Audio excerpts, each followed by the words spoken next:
Out here, where the tarmac surrenders to the dust and the silence is a living thing, the night holds secrets. It's a landscape that feels ancient, primordial, a place where the line between the known world and the one that lurks just beyond our senses grows thin. And in the deep shadows of the Australian continent, a question echoes, whispered around campfires and debated in hushed tones online. A question that begins with a single, chilling image. Big, hairy, and apparently fond of long, solitary bushwalks. That's the Yowie. The Yowie is Australia's own enigmatic cryptid, our answer to North America's Bigfoot or the Himalayan Yeti. It's described as a towering, ape-like creature, a hominid that walks upright, covered in a thick coat of dark hair, and is said to roam the most remote and untouched corners of the continent. Its supposed habitat is as varied as Australia itself, from the rugged, mist-shrouded peaks of the Great Dividing Range to the dense, humid rainforests of Queensland, and the sprawling, seemingly endless eucalyptus woodlands. These are places where a person can get lost in minutes, and where the vastness itself feels like a living entity, capable of concealing anything. The legend of the Yowie is not a modern invention. Its roots run deep into the soil of this land, far deeper than the foundations of the first European settlements. Stories go back to indigenous oral tradition, a rich and complex tapestry of knowledge passed down through countless generations. In many Aboriginal cultures, there are stories of large, hairy, man-like beings. Depending on the region and the language group, it has been known by many names and even spellings recorded by settlers. In 19th century notes, Yowie was described among Gamilaroi people as a night-roaming spirit. Across country, it appears as Quinkin and Jugabina in parts of Queensland, and as Gindering, Dulaga, Thulagal and others in New South Wales. These weren't merely boogeymen. In many traditions, they are powerful beings tied to place, respected, avoided, and woven into the spiritual fabric of the land. Then came the settlers, and with them a new chapter. From the late 1800s, newspapers printed unnerving reports of a wild man, or Australian ape. Through the early 1900s and into recent decades, waves of sightings followed. Brief encounters, distant figures, and tracks, retold without the cultural context of the older stories, and reframed as a monstrous anomaly to fear. And with these stories came the tantalizing hints of physical evidence. Footprints, eerie calls in the night, and sightings that just won't quit. For over 2 centuries, the stream of reports has never entirely dried up. It ebbs and flows, but it is always there, a persistent whisper from the wilderness. So, in the modern age of satellite imagery and DNA analysis, what is the truth? What's myth and what's proof? First, the myth as compiled today. Reports describe something immense, roughly 2 to as much as 3.5 meters tall. Some storytellers even split them into 2 kinds. A towering form, near 10 feet, and a smaller type closer to human height.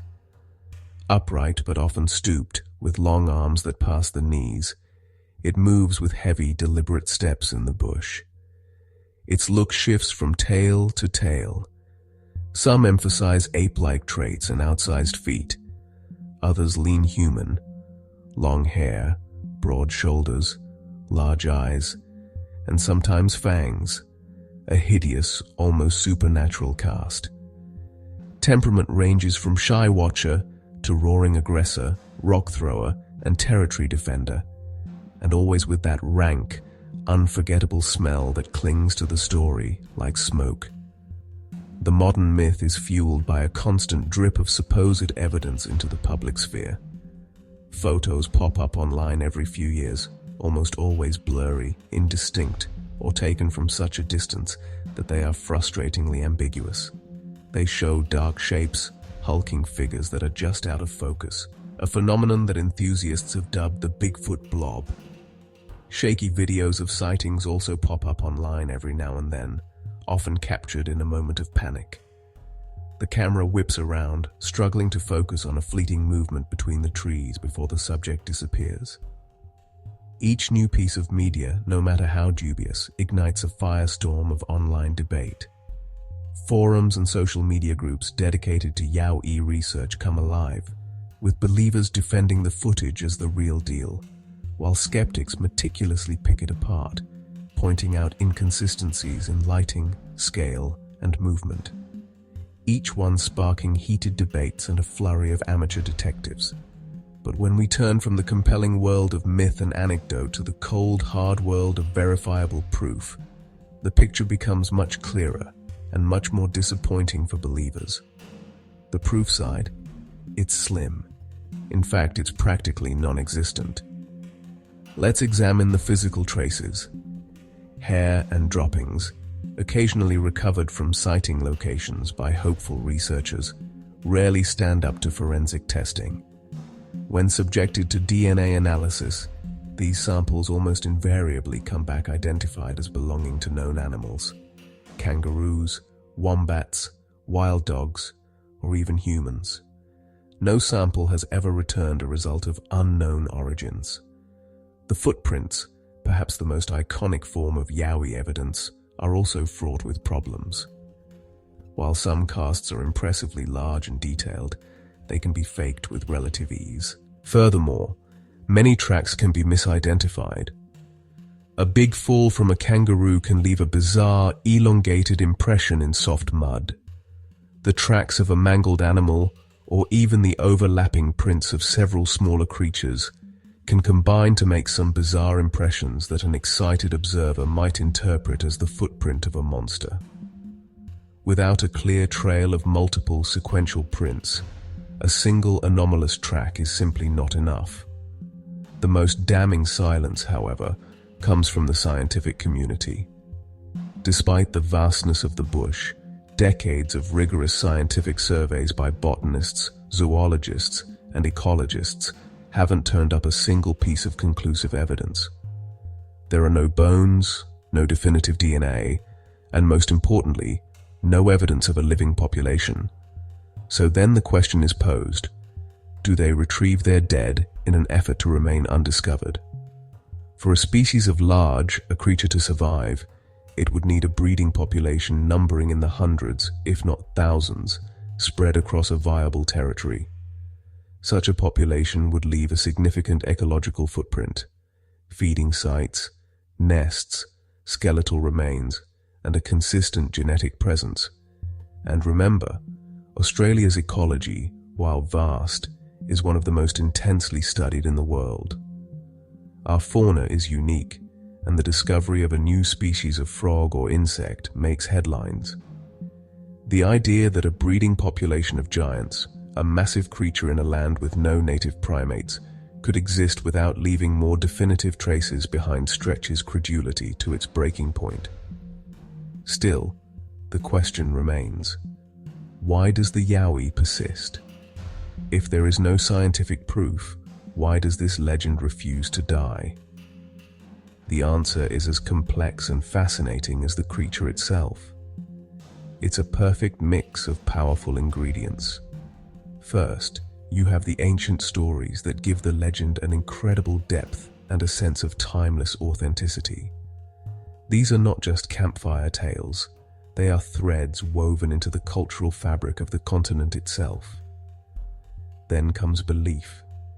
In some Aboriginal traditions, Yowie-like beings are not mere animals, but powerful spirits or ancestral figures connected to country.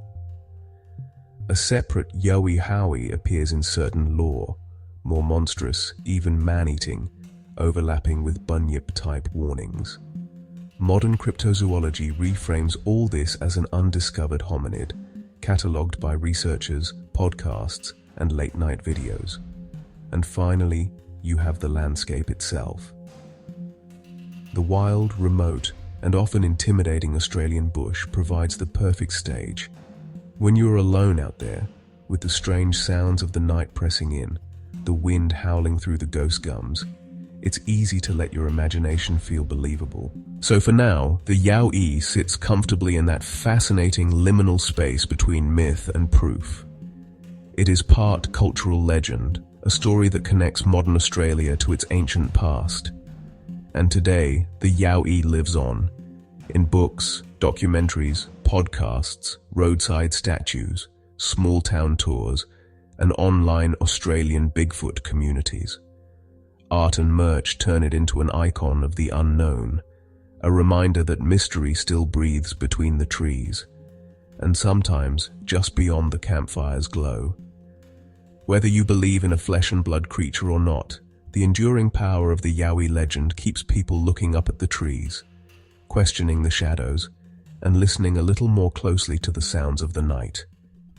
And in a world that feels increasingly mapped and explained, that sense of wonder, that touch of wild mystery, is priceless. If you're enjoying the yarn so far, please feel free to like and share. Campfire time. 5 Yowie-type tales that will have you rethinking your next solo camping trip. Listen close, and don't stray from the fire. Far North Queensland, Kuku Yalanji country. A young man follows a creek at dusk, laughing at warnings. The forest goes quiet. Heavy steps pace him in the scrub. Branches snap, but nothing shows. When he runs, stones and sticks whistle from the dark, herding him back to camp. The elders say, "Lucky. The Yowie only warned him tonight." In Kamilaroi, Gamilaroi country, a hunter pushes into restricted bush. A rock hisses past, cracking a tree. More come, from different angles, along with a foul stench and deep, guttural breathing. He retreats without seeing the origin. The old people say the hairy man guarded his paths and showed restraint. Bunjalung Coast, camp by the dunes.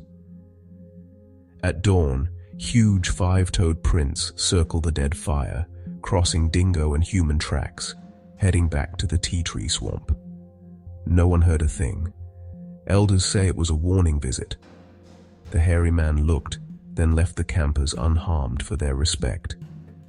Kulin country. An indigenous family cook eels near a rocky rise.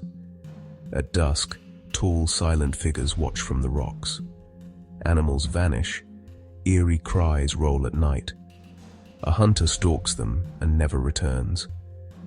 Deep tracks and torn scrub remain. People abandon the place. They say Loan claimed those grounds. Old 19th century notes tell of a separate tribe, strange, long-haired, swift, who raided camps, stole food, sometimes children, and fled into gorges and mountains. Some versions say their feet faced backward. Battles drove most away. A few remained, reminders that the bush still feels inhabited at night. These stories live on, warnings, guardians, mysteries. Hear them well, walk with respect, and keep your eyes on the tree line.